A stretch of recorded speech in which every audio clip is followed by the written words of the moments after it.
మనం ఎప్పుడు బ్రతుకుతాము ప్రశాంతంగా అంటే ఆయన ఆజ్ఞలు మనం మనసులో ఉంచుకోవాలంట.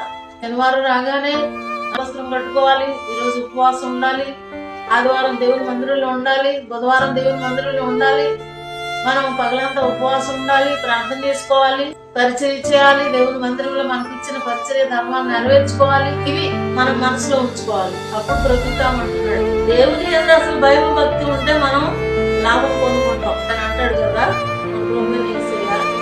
ఈ ధర్మశాస్త్రంలో ఉన్న ఆజ్ఞలు కట్టడలన్నీ గైకొని మీకు ఇలాగ చేయాలని బోధించేవాడు ఎవడో వాడే గొప్పవాడు. అన్ని విడిచిపెట్టేసి ఏకాంగులాగా అనుభవాలలాగా తిరుగుతున్నారు. మన ఇష్టానుసారం జీవితం ఆలోచించారు. ప్రభు అంటున్నారు, మీరు దేవుని ఆజ్ఞ పూర్తిగా నిరర్ధకం చేసేస్తున్నారు. ఆచారం అంటూ దేవుని ఆజ్ఞ నిరర్ధకం చేసేస్తున్నారు కదా. అయితే మీ ప్రజలు తన పెదవులతో నన్ను కనపరుస్తున్నారు కానీ వారి హృదయం నాకు దూరంగా ఉంది. వారి హృదయం కొవ్వింది, వారి కన్నులు మందమైనవి, వారి చెవులు కూడా వినకుండా పోయినాయి. నోటి మాట ద్వారా వారు అతిక్రమం చేస్తున్నారు.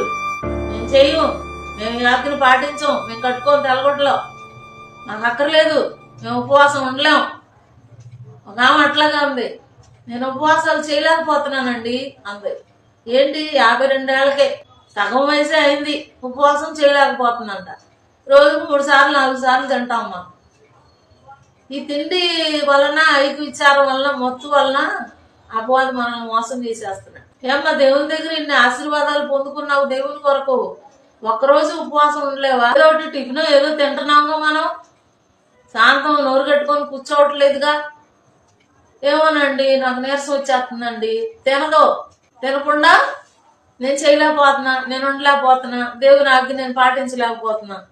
మరి ఇంకేం చేస్తాం మనం?